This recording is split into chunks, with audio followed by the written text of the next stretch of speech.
You're listening to a bonus episode of LeaderCast.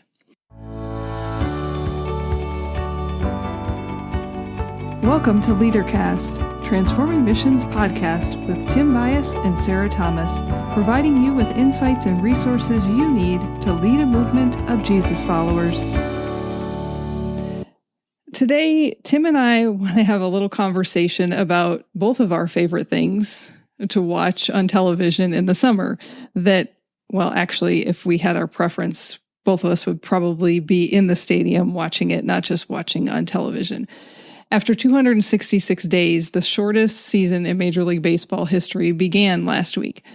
And so, of course, I turned on my television. Tim, did you turn on your TV? I did. So, if you know us at all, you know that we love baseball, and 266 days without baseball has been a long time. So the first baseball game of the season wasn't the Cincinnati Reds, the team that both of us play. And if there was ever an opening day game that I would ever have wanted to be in the stands at, it was on Friday, the Cincinnati Reds against the team that I grew up watching, the Detroit Tigers. But that's not the game that happened last Thursday night. It was between the Nationals and the Yankees. And then there was another game between the San Francisco Giants and the LA Dodgers. None of those teams are our home teams, but I turned on my television. Tim turned on his television. And part of what I observed and will lead us into what we really want to get at today in terms of what watching baseball reminded us about human nature and leadership in the life of the church. There was this odd thing that happened when I turned on my television. For the start of the first game against the Nationals and the Yankees, they jumped over to Dodger Stadium, and there was a broadcaster standing in the stands at Dodger Stadium right behind home plate. And the image on my television screen was an image of cardboard cutout people, and it was the backs of the people. So I didn't know that these white cardboard large pieces of paper sitting in stands actually had faces. But I started laughing when I saw it. And I think at that moment, I may have even taken a picture of my television and texted you, Tim, and said, "What is going on?" Because I was laughing a little too hard at this. Yeah, somehow because of the lack of people in the stadium, we've now made cardboard characters to sit in the stands. And in the midst of all of this, I began to wonder what makes a team sell paper cutouts of people to put in the stands for the cost of somewhere between $75 and $250 per cutout. I learned that night that the Dodgers were selling them for $150 to $250, and over 4,500 people had their faces and upper body made into these cardboard cutouts to sit in the stand. One woman even did it twice. So I don't like the Dodgers, so I'd say they're pretty stiff anyway. Okay, where's the sound effects on that one? So, again, I began to wonder what prompts the team to do this. And when COVID-19 first hit and our local churches had to close down in-person worship in our sanctuaries and close our buildings and move online, there were some pastors who I remember jokingly posted names of people on white pieces of paper in the pews and in the seats as they were preaching, but it was a joke. Some staff members put cardboard cutouts for movie theaters in the sanctuary just to have some fun with their pastor as someone to talk to. And of course, in those moments, we laughed. I don't think those people did that every week. I don't think they asked anybody to pay for their name to be printed on a piece of paper, but it was a good reminder that in each of those spaces, whether it's a ball field or a church sanctuary, those spaces are usually occupied by people that we love and things that we care about, things that we're excited to see. But when Major League Baseball came back, the Dodgers had cutout people in the stands. These one-dimensional, out of proportion with each other cutouts. They were just strange. I know you're moving towards something serious, Sarah, which is why we have this podcast. But I was just thinking, preaching to cardboard characters, cutouts, means that no one would go to sleep during my sermon. No, they wouldn't. They wouldn't even blink, would they? They would continue to sit up straight. And I think what we noticed at Dodger Stadium was that the first night they did sit up straight, but I think the wind was blowing the second night and they were weaving back and forth. Yeah, and I won't even go into the little poll that I wanted to put out on social media about what might happen as the season went on. But I will tell you that I did laugh again when the Cincinnati Reds showed their first cutout people and they were zip tied to the seats. And I thought, oh, God bless the person whose job it is, one, to tie those down, and two, to untie them when all is said and done. If you've ever cut a zip tie, you'll understand what I mean by that. Now, none of that is really what we want to talk about today. As we watched the baseball games and as the season has continued to unfold, part of what we've recognized is there's nothing normal about Major League Baseball right now. And hear me, you can't hear me, but I'm doing air quotes with normal. And there's nothing normal about the season that we're living in. So what you're saying is that one of the things I thought was strange is when they introduced the players that first night, they actually waved to the stands. You know, is that something that was a habit or were they just having fun? Well, why? Because, when they wave or they tip their hat and they were doing this and there's no one there. And I'm thinking, as you're talking about this, as we have people preaching to empty sanctuaries and how they're trying to adapt and we can see it sometimes. And this isn't anything other than just an observation where it looks like they're looking at people in the sanctuary. Right. While they're talking. And you know that no one's there. Now, maybe that's what they're supposed to do. I don't know. But the idea is it's not normal. We're not in a normal time, and we're trying to adapt. And we see this with Major League Baseball, and we know that people listening to us today are trying to do it on Sunday mornings or in Bible studies or with pastoral care. Yeah. So this whole season is not what we're used to. Just as we have been meeting via Zoom or Google Hangouts or whatever your platform of choice is, the same thing is happening in Major League Baseball. The same thing is happening in the media. On ball fields, the dugouts are stretched now into the outfield. So can we name what is happening in the midst of all of this? Tim and I have said how many times already, this is not normal. So what is it that we're experiencing, Tim? It's change. And for the most part, we humans stink at change, and we really don't like it. Well, and actually, a little metaphor for all of this is, what's the one thing that's now become missing in our culture since we cannot go to the stores and things? It's change. Yeah, literal coins. Literal coins. I mean, just think about it. It's so difficult that even our money is drying up in terms of the coins or the change. Right. I'm just a little play on words and to say that it is affecting everything, all aspects of life. We want to have a little conversation around what can we learn in this season of COVID-19, in this season of confronting racism and seeking to become anti-racist. And part of what is being called to the forefront for me is a reminder that what is normal and our social construction of what we perceive to be right, we create by saying, this is what's okay. we look to other people to get that affirmation. Yes, this is okay. So I did it when I saw the cardboard cutout people. This is not okay. And I'm reaching out to other people. Tell me this is not okay. Tell me this is weird, because I'm seeing this as weird and I'm laughing a little too hard at it. And so when we pause and when we protest and when we vote and when we seek to change, that's how we begin to think about things becoming the new quote unquote normal. So what we want to offer to you today are 3 things that we were reminded of with the return to baseball. So Tim, what did the first week, if we can say it that way, of Major League Baseball remind us?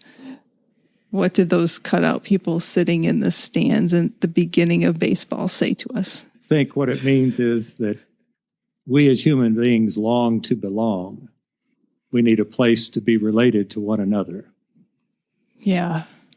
And so it's in places like stadiums and sanctuaries that we experience a crowd of people who cheer for something that we're also cheering for, that we feel a part of something larger than ourselves. And it's a crowd.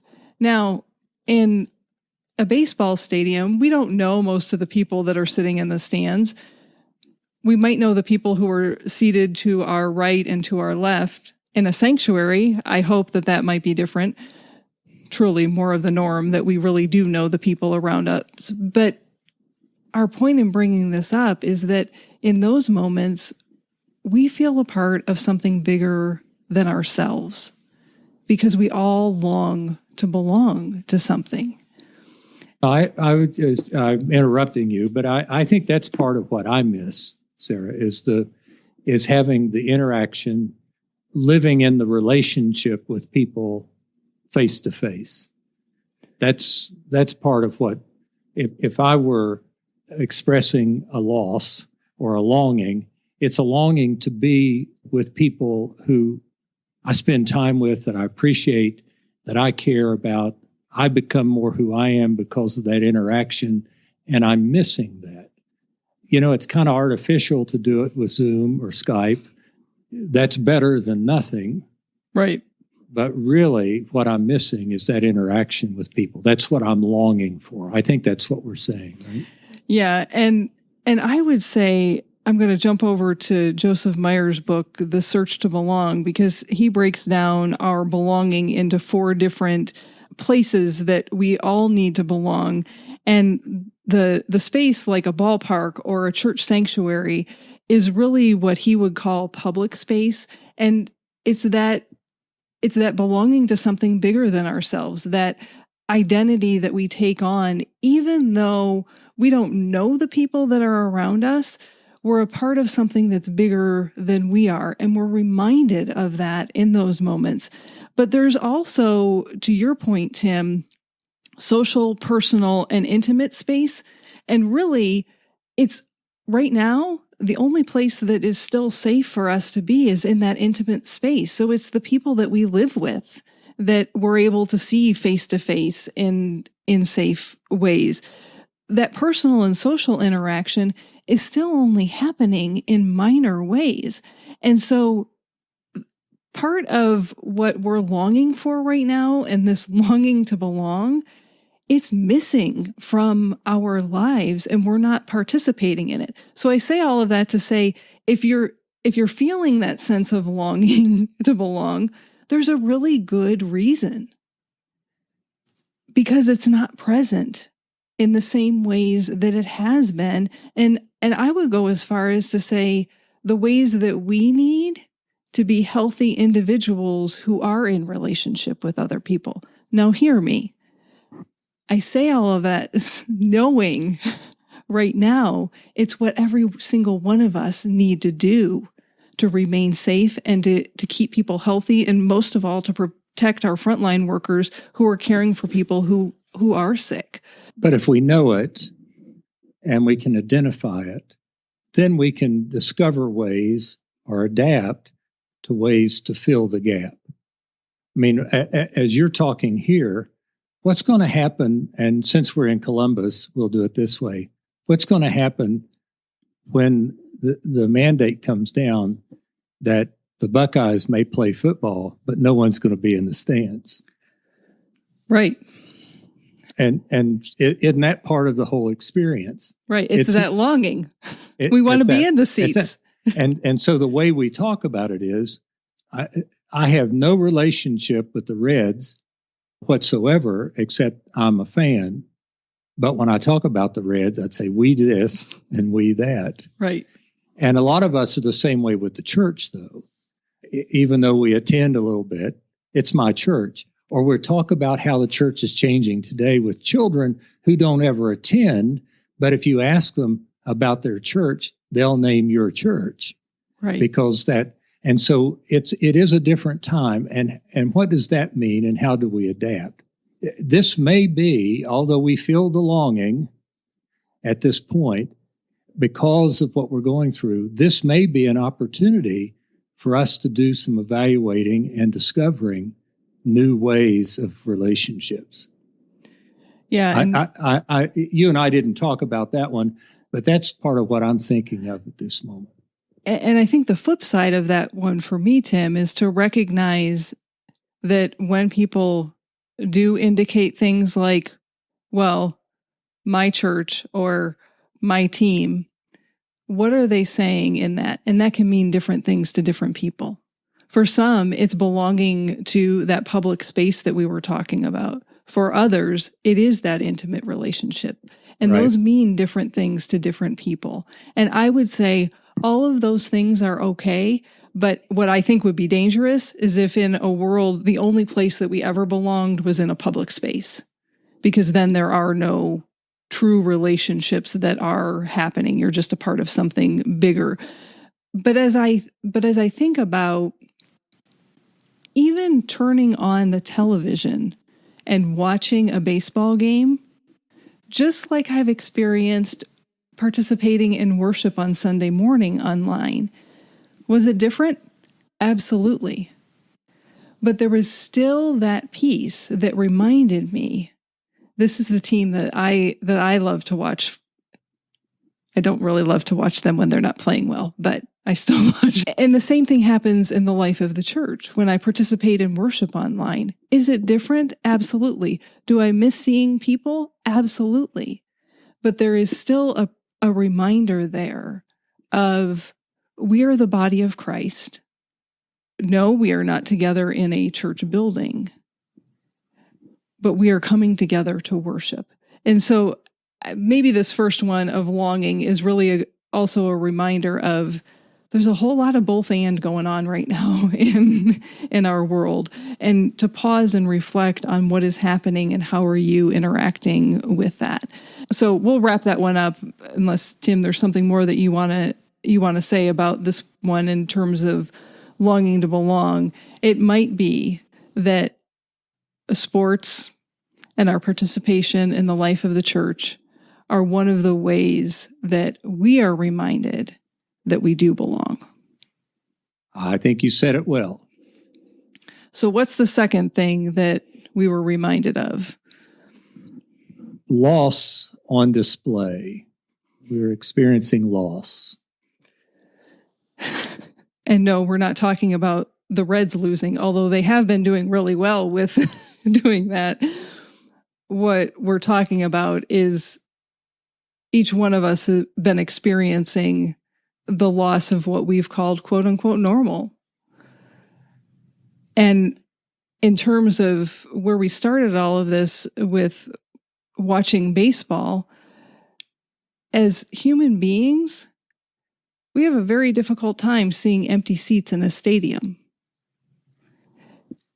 And I would say why that's so is because it forces us to see the loss that we're experiencing.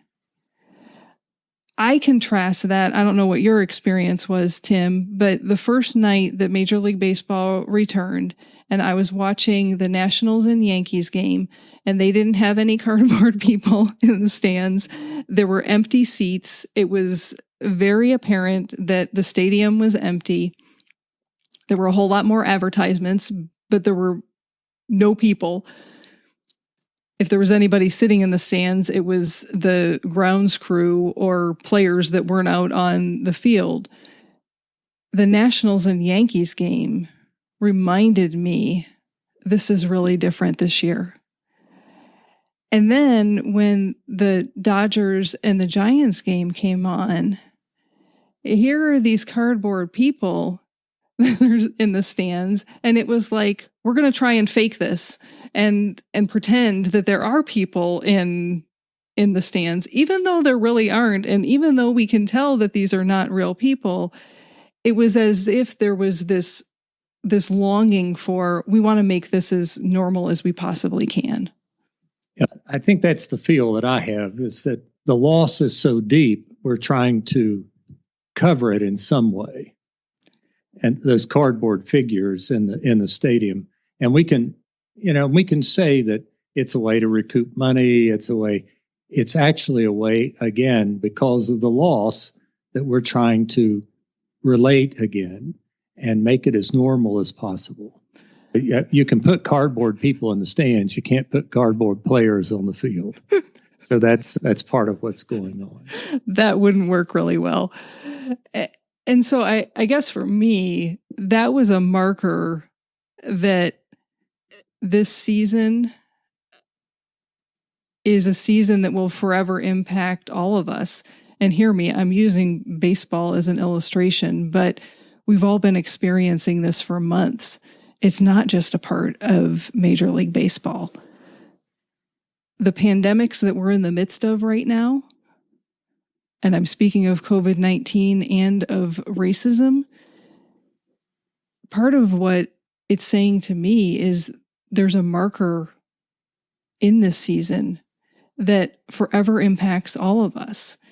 As we put COVID-19 along facing the systemic racism in our nation and helping people become anti-racists, it's a struggle. It's a journey. And it's also our desire to be seen. But first, we have to name what we've lost. As I reflect on the conversations that I've had around racism and becoming an anti-racist, the privilege that those of us who are Caucasian, who have white skin, have experienced, and the challenge that many people are facing right now, it's an experience of loss. You're not saying this. This isn't coming across at all. I just want to be clear that we're not saying our struggle with racism is like cardboard figures either. No. It's very painful. And the pain isn't that so much that we're giving up something. It's the pain that we've had so many people who have been left out of something. And what we're trying to do is to make that right in a very good way. Cardboard figures in a stadium may be a symbol of how we continue to try to do this, even though it seems kind of funny and kind of foolish. Who would ever have thought that we would have cardboard figures sitting in a stadium? Right. And now, who would ever thought that we would have had second-class citizens, or we would have treated people less than human, or we would have put laws together that actually were against certain groups of people, all because we were trying to cover a loss of some kind. And so I think what you've said is very good, that we have to come to the place where we have to admit, whether it's grief or some kind of loss, but it's not that we have to get that back. It's that we finally have gotten to the place where we can get to where we need to be. And we can't get there until we say, well, this is who I've been. I'm ready to be somebody different. Or, oh God, I'm confessing, I'm repenting. It's time now to move forward. Yeah, and what you just acknowledged, Tim, is we've got to name it. Yes. And I think for me, the what the cardboard people symbolized more than yes, it's loss, but it's also our attempt to cover up, our attempt to not acknowledge, our attempt to normalize what is no longer okay, what we've recognized is no longer okay. And so we have to name that before we can then move forward and begin to take action. So our third learning from experiencing baseball after 266 days was that we want to be seen. Every single one of us as human beings, we want to be seen. You and me, Tim and I, we want to be seen. That same Thursday night game that I watched, there was an African-American Dodger player, and I'm sorry, I don't know what his name was, kneeling. And two of his Caucasian teammates were standing next to him, each with a hand on each one of his shoulders. And I paused in that moment because I thought, wow, regardless of what you think about a player kneeling, what I saw in that moment were two players who were acknowledging the presence of one of their teammates and acknowledging the pain of one of their teammates. Now, I haven't dug into the research of this, but I think Tim did a little bit of research. But when I think about professional sports, there's certainly an elite class there. I mean, very few people ever make it into professional sports. There has certainly been discrimination that has been present. It's present in every aspect of our culture. But I don't know if the NHL or the NBA or the NFL or the USTA or the USGA or NASCAR, should I keep going, ever had their own league, their own division that was specifically for African American, for Black people.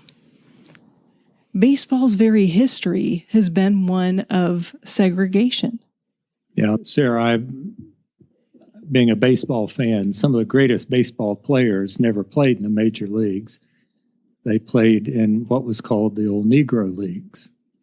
Right. And one of the persons who came out of that league in 1947 was Jackie Robinson. And Robinson, because of breaking the color barrier in baseball, actually was the one who helped the other sports break barriers. The first African American to play football of any notice was a man by the name of Kenny Washington, and he didn't break into football until 1946. And in fact, in the 30s and early 40s, there were no African American players even drafted. When the NFL started in the 1920s, there were some who were drafted. But during that period of time, there were none drafted. And Washington, who was one of the great college players at UCLA in 1940, didn't get a chance to play until 1946. The NBA, which is much more progressive in regard to race relations today, had its first Black player in 1950. So what you've said is that not only an elite group, but it also has been an exclusive group, professional sports. And as much as I love it all, and it does, and I think in some ways professional sports kind of leads us in some of this. And just what you were saying, never had there been a Major League Baseball player kneel at the national anthem until this year. Yeah. And we're allowing that to happen. Major League Baseball has a Civil Rights Day. Every team celebrates a Civil Rights Day. We are moving forward. And part of what we're talking about here is that it's time to be seen in some of these places. We want to be seen, but it's time to be seen. I don't mean to go down that path, but go ahead. I can always count on you for the history. I guess all that I want to offer on this one is in terms of our longing to be seen. Before any of us are quick to judge a player who is kneeling, a team that's not allowing them to kneel, whatever the case may be, I want you to look at the roster of your home team. Because, well, I know that baseball players, and if you're not a baseball fan, pick your sport. I don't care what it is. But for baseball, they come from more than 20 countries around the world. And even so, there's a long history of learning and unlearning, of learning new relationships and recognizing privilege that we have to unravel.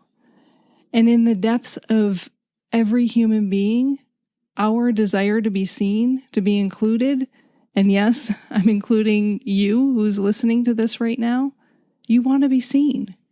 You want someone to say to you, I see you, I hear you. They might not use those words. It might simply be a simple shake of a head, a look in the eye of, yeah, I get it. I understand and I hear you.